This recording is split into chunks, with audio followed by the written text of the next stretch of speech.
Mr. Justice M.M. Kumarji, former Chief Justice of J&K High Court, Srimati Sonali 𝐒𝐤𝐥𝐞𝐧, the researcher and academician from the University of Delhi, my colleague Shri Amit Malviya ji, in charge of IT cell Bharatiya Janata Party and co-in charge of West Bengal Bharatiya Janata Party, and Shri 𝐒𝐤𝐥𝐶𝐞𝐧 ji, Advocate Supreme Court, distinguished gathering here, this August gathering, ladies and gentlemen, and friends from the media, print media and electronic media.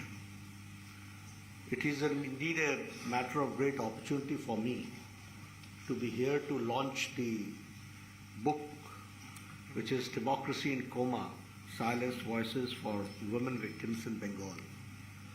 It is an opportunity because I have been associated with the incidents which have taken place in Bengal. I have been a very person who has been closely watching what is happening in West Bengal.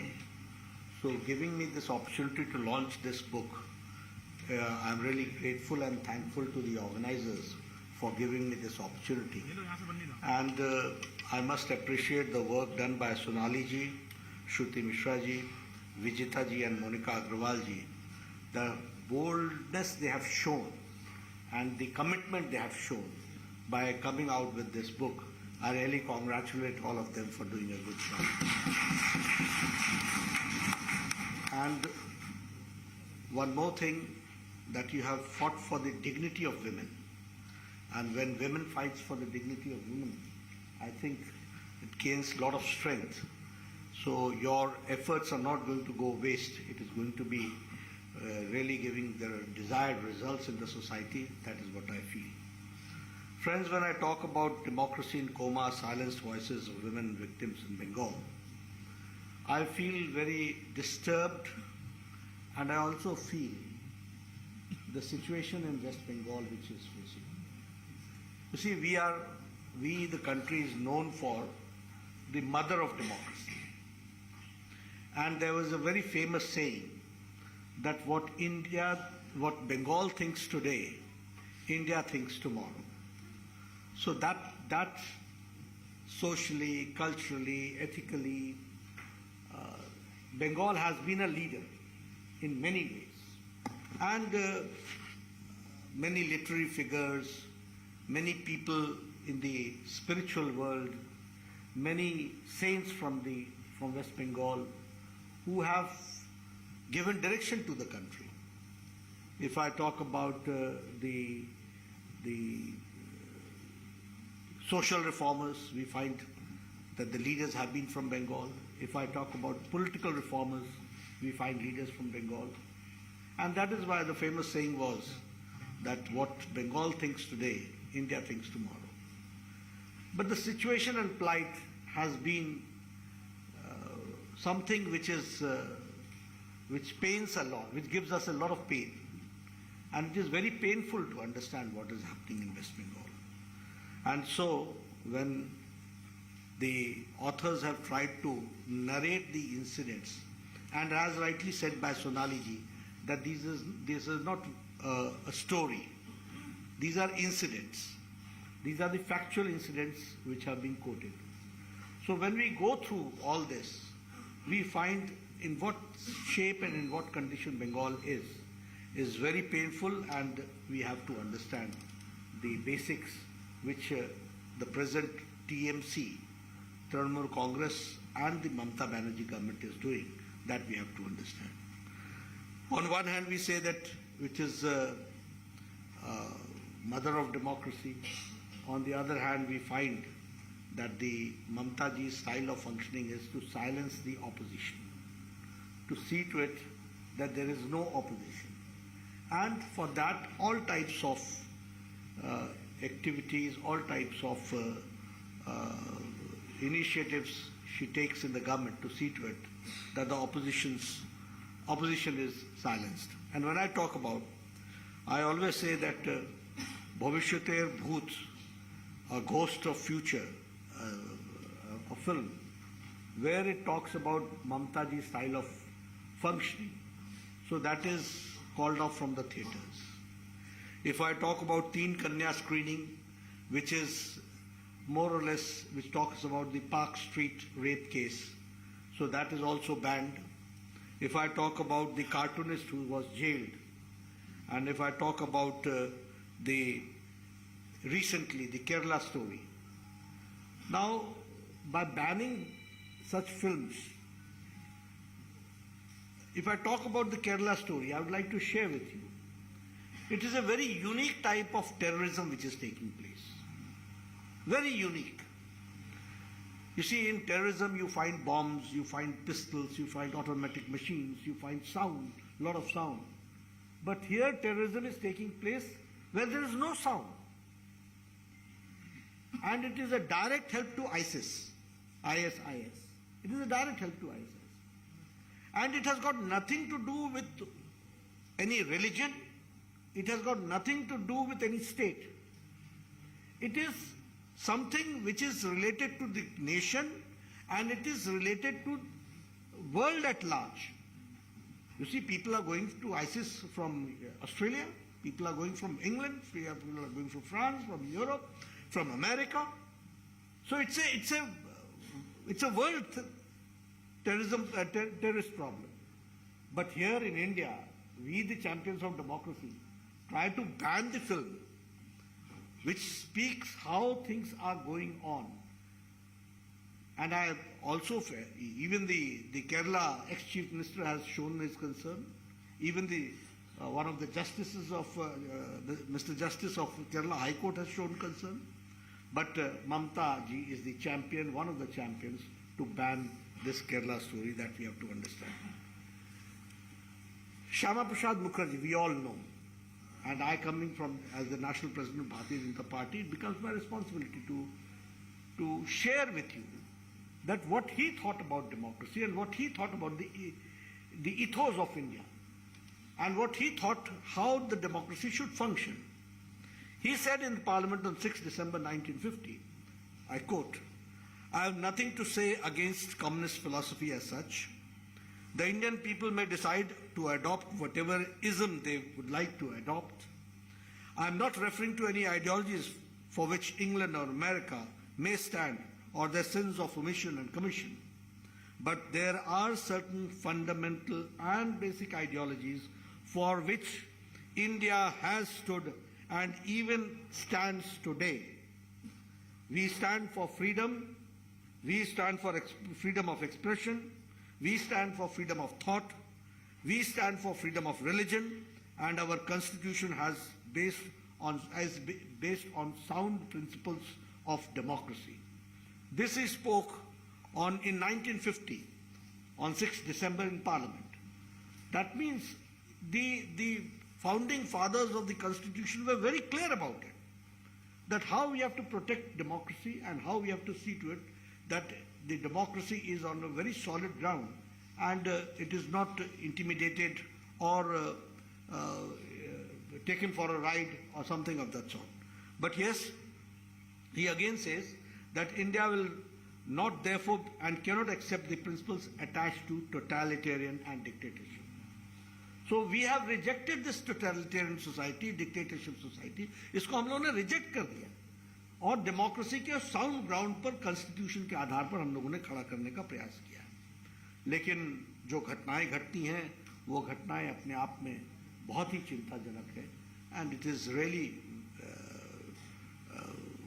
painful and I feel that it is a very serious issue which needs, and we need that the society in general should be enlightened about it and should take this issue among the people. That is what I feel. When I talk about Bengal violence, मैं बैठा मैंने अमित से बोला कि मुझे आप बंगाल के violence के बारे में बता रहे हो, मैं तो खुद सबसे पहला भुक्तभोगी तो मैं ही हूँ. I am the first. When the campaign started, the first day, the first attack was on me when I was going to Diamond Harbour. और देखिए, मतलब आपसे मैं शेयर करना चाहूँगा कि किस कोल्ड ब्लडेड तरीके से ये एक्टिविटी होती है. Everybody knows about my security also. I was well secured. Right hand side में बसें लगा दी जाती हैं ये लाइन से, so that no vehicle can overtake. मेरे सामने एक बस लगा दी जाती है, उसको स्लो किया जाता है, उसके पीछे मेरी गाड़ी होती है और इसके बीच में मेरी सिक्योरिटी की गाड़ी, वो उसको बस वाला आगे पहले निकलने देता है, फिर बीच में घुसाता है, so that they can also not come and protect me. And close range से फिर मेरे पर अटैक होता है। Had there not been a bullet proof vehicle which they did not anticipate actually, और मेरे सिवाय सारी गाड़ियां तोड़ी जाती हैं, सभी इंजर्ड होते हैं। तो मैं तो इसका भुक्तभोगी हूं, मैंने तो देखा। And if this can happen with me, what is the common man's plight? मैंने उस दिन यही तो पूछा ममता जी से कि अगर यह स्थिति आप और आपके पूज्य भतीजे मेरे साथ करते हैं तो आप कॉमन मैन के साथ कैसे बिहेव करते होंगे? इसका ये एग्जाम्पल तो मुझे बताने की कोई जरूरत नहीं है। रिजल्ट्स आने के शाम को ही हमारे ऑफिसेज जलने लग गए और मैंने उसी समय समझ लिया कि इनको ये बदला लेंगे, और यह नहीं, इनको यह पसंद नहीं आया कि कोई पार्टी इतनी तीव्र गति से बढ़कर आज 77 एमएलएस तक पहुंच गई एक ही लीप में। This they have not been able to digest, और ये अटैक होगा। और मैंने प्रधानमंत्री जी से बातचीत की, हमारे सीनियर लीडर्स से बातचीत की, और मैंने कहा I would like to go to West Bengal, and prime minister said that you should go, and I visited those places. मैं क्या नरेट करूं आपको, एक ही इंसिडेंट सिर्फ नरेट करता हूं। एक लड़का है अभिजीत सरकार, उसका डेस्क से 30 मिनट्स बिफोर का वीडियो, 30 मिनट्स या 1 hour, where he is crying. उसके पेट को मार दिया गया है और वो प्रेग्नेंट थी, उसके पपी को निकाल करके मारा गया है, उसको देख करके वो रो रहा है और वो कह रहा है कि आमी बचबो ना, हम बचेंगे नहीं, एमएलए और उनके जो हेंचमैन है वो हमको समाप्त करेंगे। और उसकी डेथ होती है, उसको मारा जाता है, और उसका वीडियो वायरल भी हुआ, सब लोगों ने देखा भी। और आप मेरी स्थिति सोचिए कि मैं उसी घर के नीचे वाले कमरे में उसकी मां को संतावना दे रहा हूं, और मां बोल रही है कि मेरा बच्चा भाग गया है, उसको बताया नहीं गया है कि ही इज नो मोर।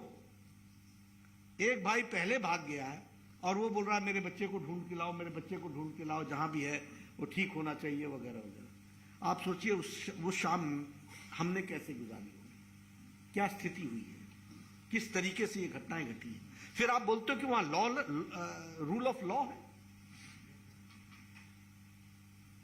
मैं गरीब लोग बेचारे जो शेड्स में रहते हैं, उनके घरों को तोड़ा गया है।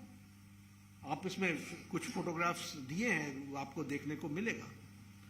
हैंगिंग के इंसिडेंट्स सडनली बीजेपी के बढ़ जाते हैं। बीजेपी के लोग रात को 10 बजे हैंग हालत में मिला है। यानी ये एक नया तरीका ढूंढ लिया गया है वायलेंस करने का और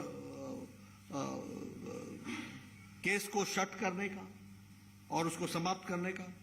मैं आपके सामने कुछ आंकड़े रखना चाहता हूं जो मैंने उस समय कलेक्ट किए थे। पोस्ट पोल रिजल्ट्स के 2021 मई में total incidents 12,000 which happened in Bengal. 80,000 people displaced. Total number of murders 57. Incidents of major sexual assault 123. CBI registered cases 47. Rape and attempted to rape 11. Arrested CBI more than 300. Victims recorded statement before the National Commission 2,448. ये plight है। और जिस तरीके की situation हम सबको देखने को मिली है, मैं इसमें वो कैंप्स की बात नहीं, 191 कैंप्स लगाने पड़े हैं हमको। 1 लाख से ज्यादा जनसंख्या के लोगों को कैंप्स में रखा गया है। कई लोग अभी भी घर वापस नहीं पहुंच पाए हैं। They are not able to reach their home even today. आज भी ये स्थिति है। तो ये सारी सिचुएशन आज आकर के खड़ी हुई है। और मैं फिर से एक बार बधाई दूंगा हमारे ऑथर्स को, जिन्होंने महिला सशक्तिकरण का काम आपने पकड़ा है और आपने इस काम को उठाया है। आप बधाई के पात्र हैं और आप बहुत ही हौसले के पात्र हैं। और ये डेमोक्रेसी इन कोमा की किताब जो है वो सब लोगों को पढ़नी चाहिए, जानना चाहिए। और बंगाल में हम बदले की बात नहीं कहते, लेकिन हम बदलाव की बात करते हैं। वहाँ बदलाव चाहिए और आप लोगों की ताकत से ज़रूर हम कर सकेंगे। आप देखिए वहाँ हाई कोर्ट के ऑर्डर पर एसआईटी बैठी, 7,000 केस रजिस्टर हुए and 550 cases have been taken by SIT. What is the, ये लॉलेसनेस का और ये स्टेट मशीनरी का क्रम्बल डाउन नहीं तो और क्या है? ये स्थिति आकर के खड़ी हुई है। और जैसा कि अभी सोनाली जी ने बताया था कि माँ माटी मानुष की बात करने वाले, न माँ बची न माटी बची और मानुष तो रहा ही नहीं बेचारा, तो जो उसकी हालत हुई है। आप देखिए, मैं अगर आपके साथ चर्चा करूं, नेशनल क्राइम रिकॉर्ड ब्यूरो की तरफ से जब हम चर्चा करते हैं तो crime against women in West Bengal is 74.6%. If I talk about it, it is on the top on acid attacks. West Bengal सबसे ज्यादा एसिड अटैक में। उसी तरीके से हीनियस क्राइम में against women of 18 to 30 years, ये उसमें Bengal is first. 4th highest number of dowry deaths, ये बंगाल की स्थिति है जो हमको समझनी चाहिए। और अगर हम वैसे भी बोले, फेडरल स्ट्रक्चर की दृष्टि से भी बोले, प्रधानमंत्री आवास योजना घपला, आयुष्मान भारत 4,70,00,000 लोगों को प्रधानमंत्री मोदी जी 5 लाख रुपए का हेल्थ कवर देना चाहते हैं, नहीं इंप्लीमेंट किया। Deprived, what is the number? 4,70,00,000 people. Who are they? Rickshaw वाला, रेडी वाला, ठेले वाला, फेरी वाला, सब्जी वाला, बस का ड्राइवर, बस का क्लीनर, ट्रक का ड्राइवर, ट्रक का cleaner, lift man, rag picker, ऐसे गरीब लोगों को मोदी जी 5 लाख रुपए एवरी ईयर हेल्थ कवर के लिए दे रहे हैं। And west Bengal is deprived and the number is 4,70,00,000। ये स्टेट है, ये स्थिति है। उसी तरीके से पोषण का फंड डाइवर्ट कर देते हैं। मनरेगा का फेक जॉब कार्ड्स के तहत एक बहुत बड़ा स्कैम होता है और गवर्नमेंट ऑफ इंडिया को यूटिलाइजेशन सर्टिफिकेट नहीं दिया जाता है। फिर ममता जी ये भी चिल्लाती हैं कि हमारे साथ अन्याय हो रहा है। तुम पैसे का हिसाब न दो, हैं? आप यूटिलाइजेशन सर्टिफिकेट न दो, आप भारत के कानून को ना मानो और फिर ऊपर से बोलो कि हमारे साथ अन्याय होता है।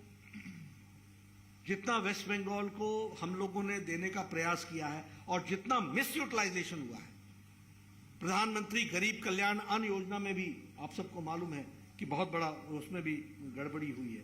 तो ये सारी चीजें वहां पर हुई हैं और ये सब हमको देखने को मिला है। मैं एक ही बात कहूंगा कि सच में डेमोक्रेसी नाम की चीज वहां है नहीं और डेमोक्रेसी इन कोमा ये कहना बिल्कुल सही है। ये सही शब्द का उपयोग है, प्रयोग है। हमें लोगों को जागृत करना पड़ेगा और बंगाल का जो प्राइड है उस प्राइड को हमको स्थापित करना पड़ेगा और हमारे बंगाली भाइयों को जो आज एक लॉलेसनेस के सिचुएशन में जी रहे हैं उनको लाइफ विद डिग्निटी रहने का अधिकार मिले, इसकी हमको चिंता करनी पड़ेगी। मैं एक बात और आप सबसे ये जरूर शेयर करूंगा, इसके अंदर ह्यूमन राइट्स को दिए गए एप्लीकेशंस की लिस्ट भी है जिसमें पूरे इंसिडेंट्स लिखी हुई। मैं चाहूंगा बाकी आप पढ़ें सो पढ़ें, लेकिन उसको जरूर पढ़ें कि किस किस ने के साथ क्या क्या घटनाएं घटी हैं, कैसे टीएमसी के कार्यकर्ता बिहेव किए, कैसे लोगों के साथ अमानवीय व्यवहार किया गया, कैसे लोग महीनों तक घर में डर कर दुबक करके रहे, कैसे महिलाओं को और बच्चियों को बारंबार सेक्सुअल असॉल्ट किया गया है और कैसे उनको धमकाया गया है और कैसे उनको कहा गया है कि पुलिस के पास जाओगे तो बचोगे नहीं। ये factual, these are all records जो नेशनल ह्यूमन राइट्स कमीशन के पास हैं। इसको हमको इसमें ऑथर्स ने शेयर किया है। हमको पढ़ना चाहिए, देखना चाहिए, जानना चाहिए और बीइंग रिस्पॉन्सिबल सिटीजन। और आप सब इस ऑगस्ट गैदरिंग में जो आए हैं, आप सब लीडर्स हैं, आप सब इन्फ्लुएंसर्स हैं, आपका समाज में एक स्थान है। आप जरूर इन बातों को आगे रखिए। मैं फिर से आयोजकों को इसके लिए बधाई देता हूं और हमारे ऑथर्स को मैं बधाई देता हूं जिन्होंने ये प्रयास किया है। हम एक राजनीतिक दल के तरीके से तो हम इस लड़ाई को लड़ेंगे ही लड़ेंगे और हम इस लड़ाई को आगे तक ले जाएंगे, लेकिन आप लोगों ने, समाज के एक इंडिपेंडेंट वर्ग ने इसको legal level, legal consequence, legal remedy के साथ आपने इस लड़ाई को लड़ी है। मैं आपको बधाई देता हूं। कबीर जी, आपको भी बधाई देता हूं जिन्होंने बड़ी मेहनत के साथ। मैं जस्टिस एम कुमार जी को भी बधाई देता हूं जिन्होंने इस आवाज़ को उठाया है। और फिर से अंत में महिला शक्ति को नमन करते हुए हमारी ऑथर्स जिन्होंने इसको एक रूप दिया है और ये लड़ाई को अपने हाथ में लिया है, उनको भी मैं बधाई देता हूं। और मुझे आपने आने का मौका दिया। I am really thankful to the organizer. बहुत बहुत धन्यवाद।